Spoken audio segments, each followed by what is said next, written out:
Good day, everyone. So today, we are going to discuss the factors affecting success of multilingualism, criticisms against MTB-MLE, MTB-MLE curriculum, and different approaches to teaching MTB-MLE.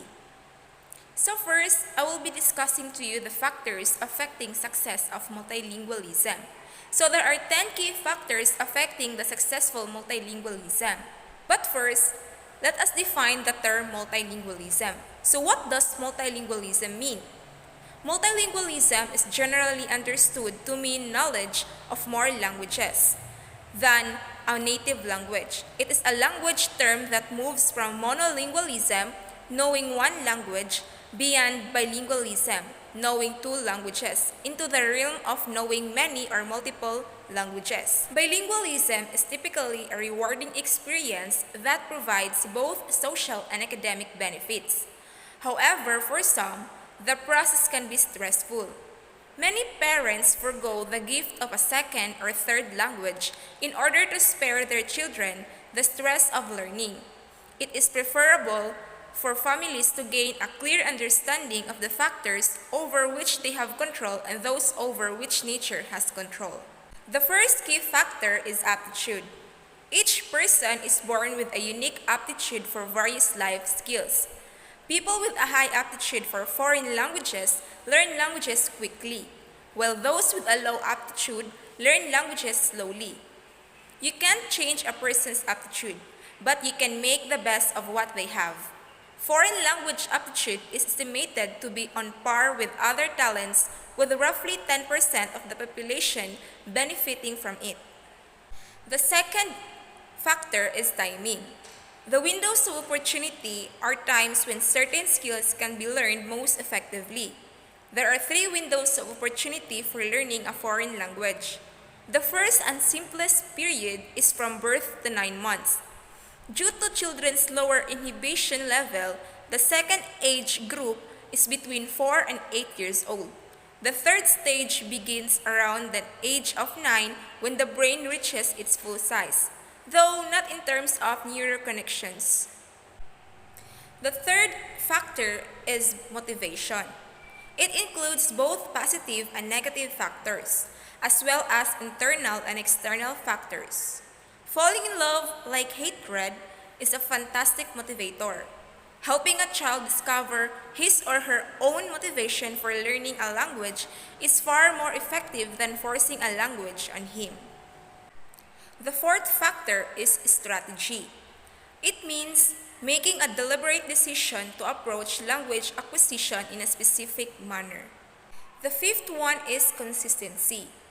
Each individual's, including parents' ability to stick to the agreed-upon strategy, at least 7 thoroughly researched strategies are available, including the one-person, one-language approach. There is no more efficient strategy than another, though it has been demonstrated that being consistent with OPOL, so OPOL means one person, one language. Most of the time, with OPOL, each person will speak in their native language. However, for parents who speak multiple languages, they usually choose the one they feel most comfortable speaking. The next factor is opportunity is the daily use of the languages in meaningful situations.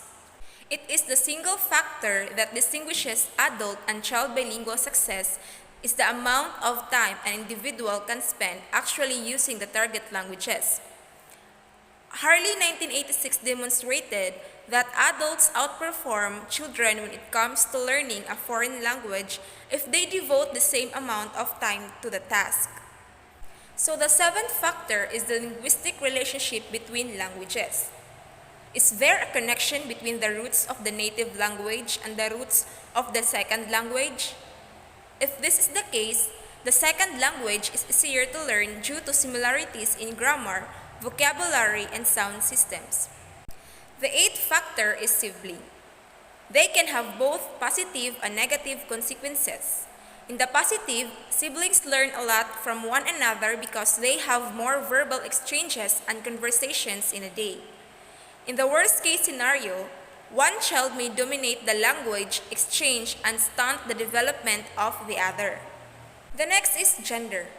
As misogynistic as it may appear at first, we have now the technology to observe how boys and girls approach language from different areas of the brain, which has an impact on both first, second, and subsequent languages. And the last one is most people have their own language. Although language is concentrated in the left hemisphere of the brain, a small percentage, 30% of those who write with their left hand and 5% of those who write with their right hand actually have language spread across a larger area. This group may prefer different teaching methods, so hand use, which reflects cerebral dominance, is the final of our 10 factors. Now, let's move on to the criticisms against mother tongue-based multilingual education. First is less opportunity with the globalized world. MTB-MLE may cause many people to miss privileges and be robbed of the opportunity to be at pace with the globalized world. It may cause to weaken the children's global competence. Second is weakening the nation. MTB-MLE may cause the nation to be in danger of stagnation or worse yet, regression. Third is declining the universal language.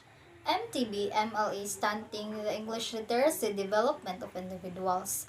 If students taught purely in their mother tongue, they would significantly decline their English proficiency and therefore jeopardize their fighting chance in a global arena. Fourth is unfamiliarity of vocabulary used. Children's parents and even teachers have difficulty in learning due to the unfamiliarity of vocabulary used in the MTB textbooks that even teachers and parents could hardly comprehend. Fifth is it is expensive. Knowing that our country is still a developing country, it is still safe to say that we are not ready for this massive language or educational reform program. Taking, for instance, the creation of the textbooks to be used in the schools. Six is the reason that science is taught in the later years. The sad reality that it will be offered later than expected in the life of the young is a daunting experience, and MTB-MLE is the reason behind. If the English language could have been the medium of instruction, science would have been part of the early graders' curriculum. And the last one is confusing. It is understood why MTB needs to be implemented, so the concepts are easily understood by the students. But how it is implemented make the kids more confused. Now, let's move on. What is MTB-MLE Curriculum is, or the Mother Tongue-Based Multilingual Education. MTB-MLE, or the Mother Tongue-Based Multilingual Education, it is a government banner program for education as a salient part of the implementation of the K-12 Basic Education Program. It means, nung na-implementa ang K-12 Basic Education Program, kasali doon at ang isa sa mga importanteng parte ng programa ay ang Mother Tongue-Based Multilingual Education. Mother tongue-based multilingual education, it is a non-formal and formal education. When we say non-formal, one of the example is sa bahay. Kasi dyan natin natutunan yung unang language natin, which is our mother tongue. Una natin naririnig mula sa parents natin, sa mga kapatid natin, sa ating buong pamilya. Another example is ang mga street vendor. Kasi iba't ibang language yung ginagamit nila. Wala talagang specific na salita sa pagbebenta nila. When we say formal, nagiging formal yung mga salita pagdating na sa paaralan and sa mga businesses or mga formal events or situation. Kasi sa school, tinuturo na ni teacher, tinuturo na ng guro kung paano gamitin ang mga salita, paano ito binubuo para magiging tama ang isang salita. Next, the MTB-MLE gives students cognitive development. Like for example, sa first language niya, ang lamesa is lamesa. Then, when it comes to their second language, which is Filipino, according to this curriculum, ang lamesa nagiging mesa. And then, when it comes to their third language, nagiging table na siya. So there is, sa MTB-MLE, there is development of thinking skills sa mga bata. Next is MTB-MLE gives students preparedness. They are prepared to learn new things within that community or within that society. Diba? Kasi natuto na sila kung paano i-transfer from first language to second language hanggang sa third language. Kaya they are prepared to learn new things with that society, within their community. And by that, it also helps the productive of that community. Next, according to this curriculum, there are two methods, track methods, to be used in order to have an effective implementation of mother tongue-based multilingual education. And there are the primer track and the story track. When we say primer track, it talks about, or it focuses on the accuracy. Then, the story track, it focuses on the meaning. Just like, for example, when it comes to primer track, students will learn how to use correctly the words, the pronunciation, the grammar. Ganyan. When it comes to story track, naiintindihan na ng bata kung ano ba talaga ang ibig sabihin ng pinabasa niya. Diba? Sa primer track, magbasa lang siya sa word, pagbasa, unggoy, monkey, pero wa siya kasabot kung unsa toy meaning, Another example is, sa pronunciation or mga sound. Yes, sa sound sa animals. Yes, naka-encounter siya, naka-recognize siya sa primer track. Kabalo siya na-encounter niya, na-recognize niya kung unsa tingog sa mga baki, sa unggoy, sa kabayo. Pero wa siya kabalo kung unsa to siya. Nakabati lang siya nga. Nalagiming tingog ana-ana. Pero pag abot sa story track, dito na niya mahibalan nga, ato di ang tingog sa baki, ato di ang tingog sa unggoy, ato di ang tingog sa kabayo. So mao na siya ang duha ka track or track methods nga gamiton according to this curriculum in order to have an effective implementation of mother tongue-based multilingual education. No, again, MTB-MLE, it is a non-formal and formal. It gives students cognitive development, student preparedness, and the two tracks methods to be used and effective of MTB-MLE. Then there are the primer track and the story track. Now, let's move on to the following that the mother tongue-based multilingual education provide us. First, the literacy, which is the reading skills of the first language of the students, of the learners will develop, and it will transfer into the second language. Just like, for example, the first language of the learners when they read is that ang lamesa. And then, it will transfer, or it will apply into the second language, and it will read it ang mesa. So, there is a developing of their reading skills. The next one, the MTB provide is their prior knowledge. Engaging students in a discussion of what is already familiar to them. So, si teacher, pag mag-discuss siya, so i-consider niya ang iyahang students. Dili lang kay maghatag siya og Example nga English, Filipino, or the second and the third language, but also i-consider niya nga kuan niya maghatag siya example na familiar na sa mga students like their first language or their mother tongue para mas masabtan sa bata. So engaging students in discussion that already familiar to the students. Next is cognitive development and higher order thinking skills. So like what I've said earlier na there are cognitive development of the students nga gihatag sa MTB-MLE Curriculum. The next one is the strong bridge. Diba? Provide strong bridge to listening, speaking, and writing the language 2 or the second language and the third language.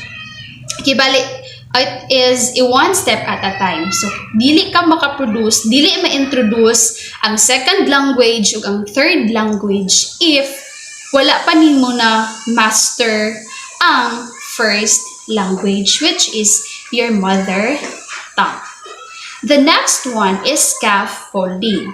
Scaffolding means when language 2 or the second language is not sufficiently developed to be used alone in teaching, then the first language or the mother tongue is used to support learning. So according to this curriculum, so si mother tongue isa siya sa mag-support sa teaching, sa pagtudlo ni teacher. Because kung dili jud makaya ang kung ganina, if dili jud makaya ang second language, the Filipino, or ang third language, gamito nimo ang mother tongue. Gamito ni teacher sa pag-teach si mother tongue para mas masabtan sa mga estudyante. So, a mother tongue, the first language, is the support in teaching. The next, MTBMLE provide teaching for meaning and accuracy. Diba ganina, ang meaning is gitawag og story track. And ang accuracy gitawag og gitawag katong primer track. And then both of them are very important. Both accuracy and meaning is important. Teaching of meaning and accuracy. Kay dili lang man kay magbasa ka, dili lang man kay imuhang paminawon, kundi kinahanglan imuha pong isabton, imuhang i-understand kung unsa ang imuhang gibasa or imuhang na dunggan ng mga sounds.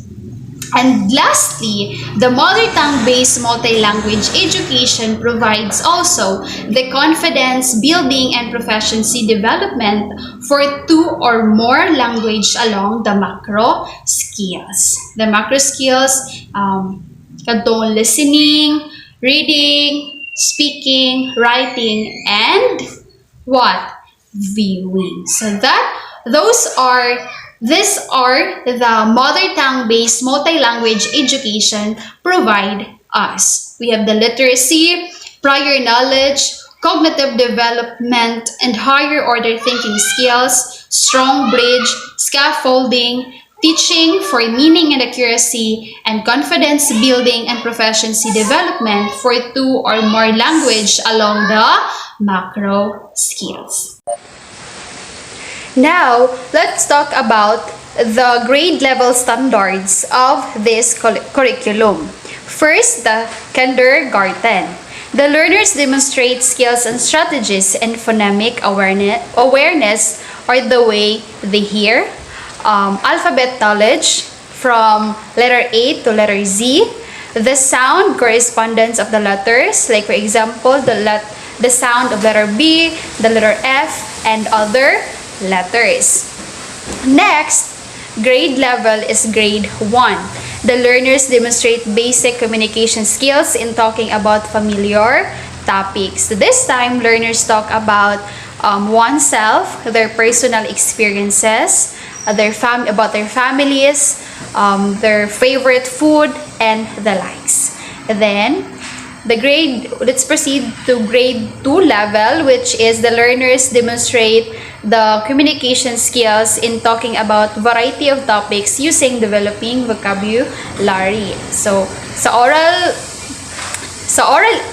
na part is, diba, sa grade 1, mag-talk sila about sa ilang personal experiences, sa ilang family, sa ilang mga favorites.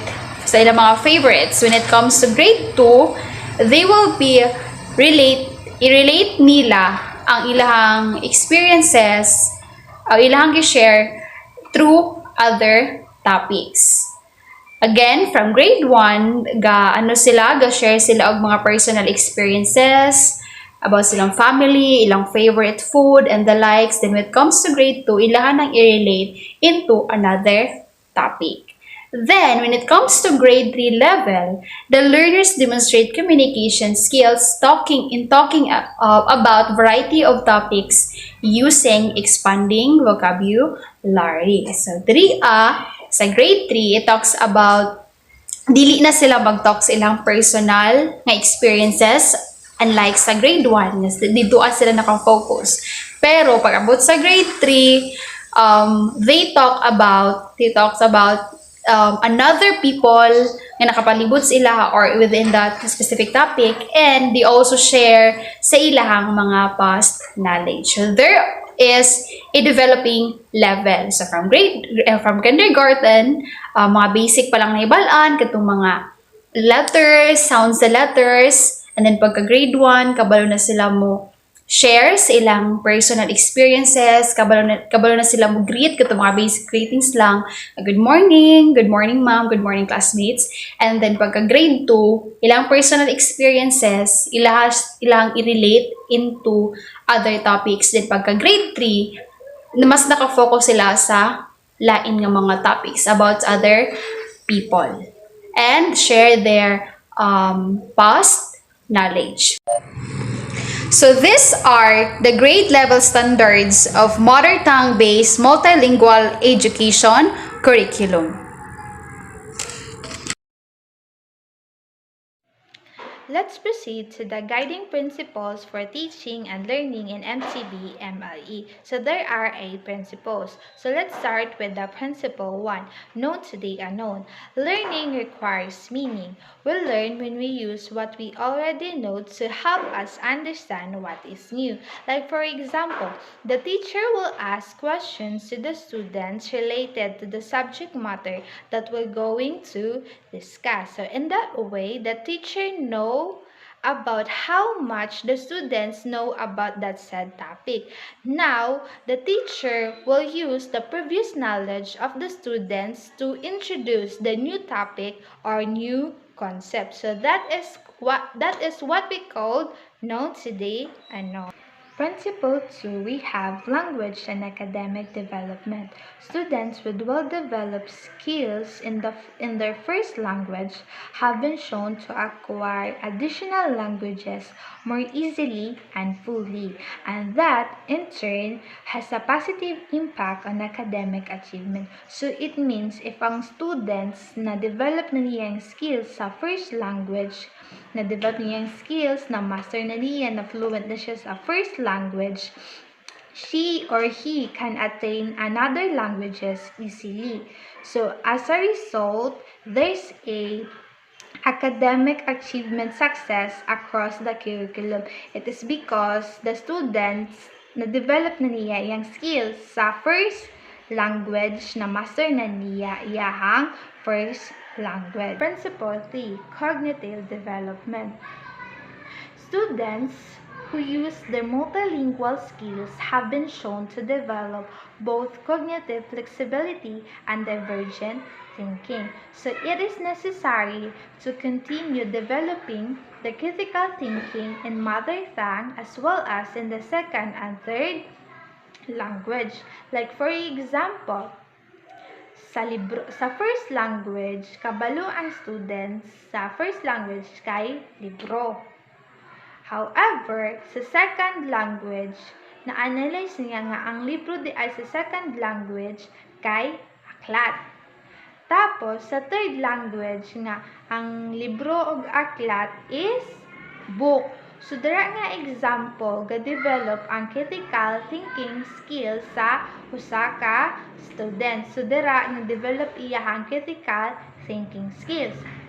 So, when we truly learn something, we can explain it, we can apply it, analyze it, evaluate it, and use it to create new ideas and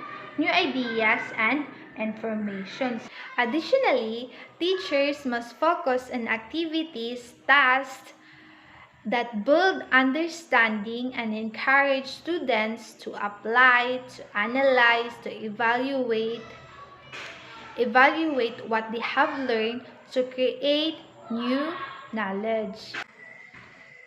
Principle 4 is discovery learning. So like for example, in a science subject, the teacher will give an activity of which of the materials or object that will sink or float. So the mag-teacher nag-provide siya og mga materials na mag-sink ug mag-float. So nag-provide po siya og tubig na nasa balde.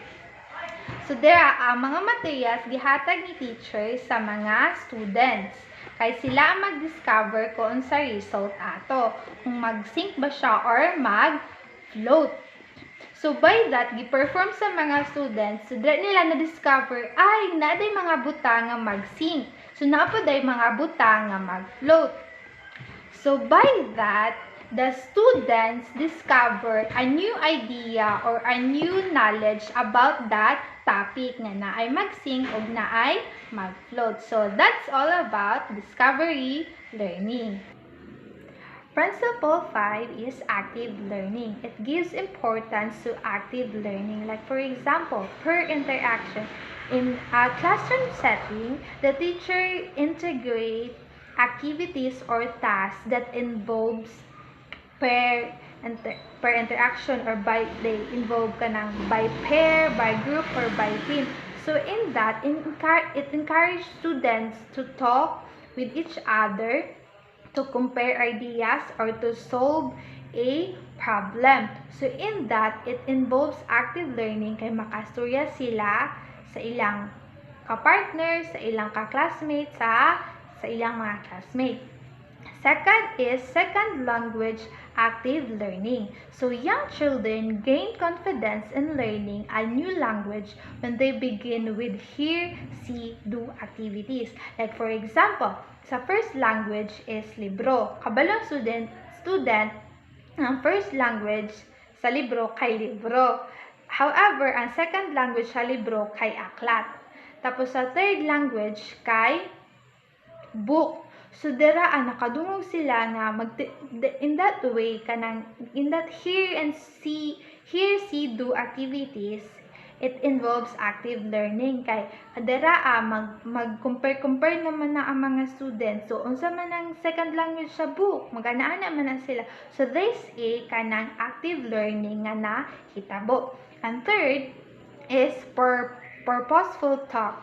Talking helps us make sense of new ideas and information. So by talking and sharing ideas with each other, with other people, it integrates, it involves active learning. It's because we can talk to each other, we can share ideas. So in that, there's a active learning nga nahitabo.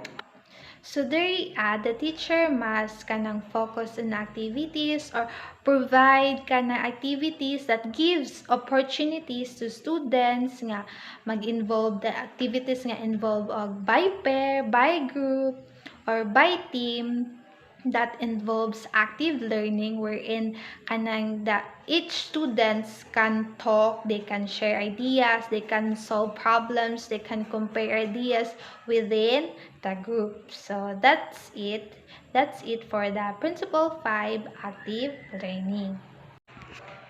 Principle 6, meaning and accuracy. Successful language learning involves hearing, speaking, reading, and writing activities that focus on both meaning and accuracy. Teachers must include plenty of activities that focus on both meaning and accuracy. Like for example, sa storytelling, dapat ang student mastorya niya iyang speech or iyang story, ang iyang story nga wherein she or he can communicate through his or her audience, wherein maka-express niya iyang kanang feelings, iyang idea sa audience. However, in accuracy, dapat sa katunga storytelling, katunga piece, dapat tama ang mga spelling, tama ang grammar, tama ang vocabulary. So that's it for meaning and accuracy. Principle 7 is language learning or language transfer. So it involves small steps in terms of learning a new language. So let's start with the second language. Kay diba sa first language na master naman sa students ang ilahang mother tongue. So it introduced karon nato ang second language. So mag-focus ta sa activity nga hear, see, do activity. So like for example, ang bata nakadungog siya og word nga lupa. Nakadungog siya word nga lupa sa iyang teacher. At the same time, nakita to niya. So sa pagkadungog sa bata og word nga lupa, dira na-develop iyahang listening vocabulary. At the same time, nakita o nadungog niya ang katong word nga lupa na perform to niya, which is kanang naistorya to niya nga word. So before siya makastorya, dapat madungog sa to niya, ma-build up sa niya iyahang listening vocabulary. So that's for the Principle 7, language learning or language transfer. Principle 8, affective component, valuing the home language or culture. Like for example, in the classroom environment, there are different students who have different culture, beliefs, or language. So, ang gibuhat ni teacher is giwelcome na niya nga mga students by providing books, textbook, or learning materials which kanang nag-align sa ilang interest, nag-reflect sa ilang background.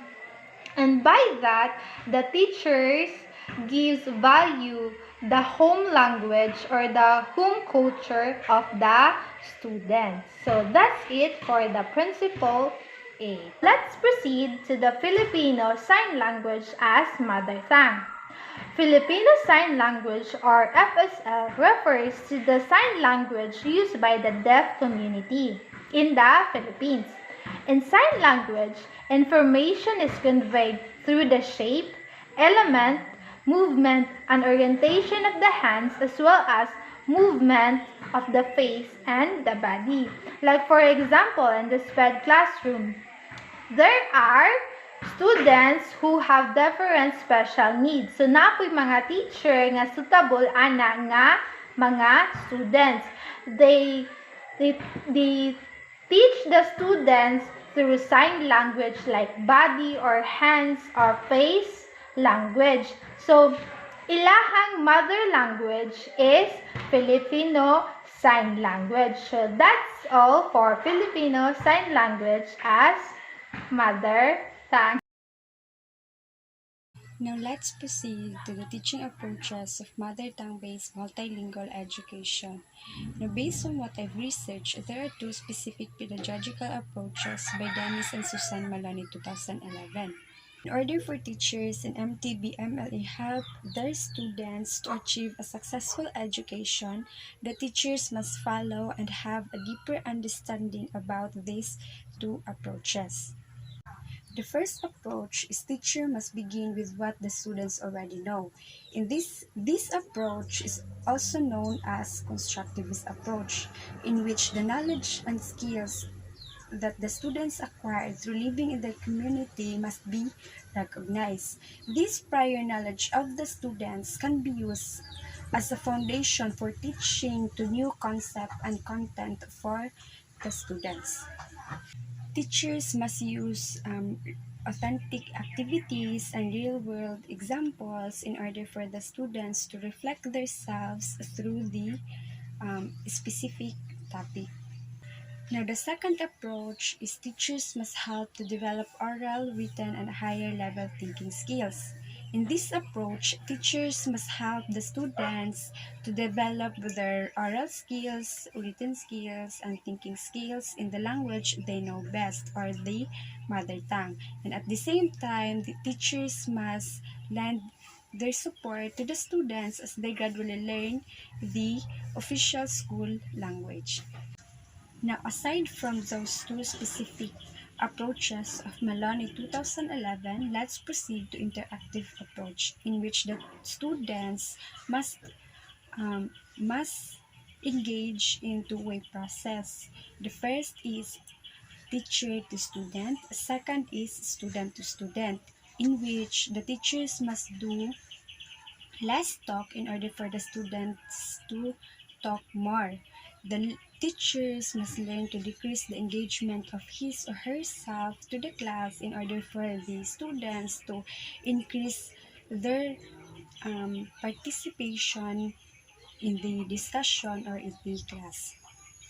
The last one is spiral progressive approach. In this approach, the teachers can monitor the knowledge of the students based on the complexity level, from simplistic to complicated ideas, where the learners revisit the topics or the subject in order to master the content of the subject. These approaches aims to produce students who are bilingual and biliterate, having gained fluency and confidence in using both languages in oral and written communication.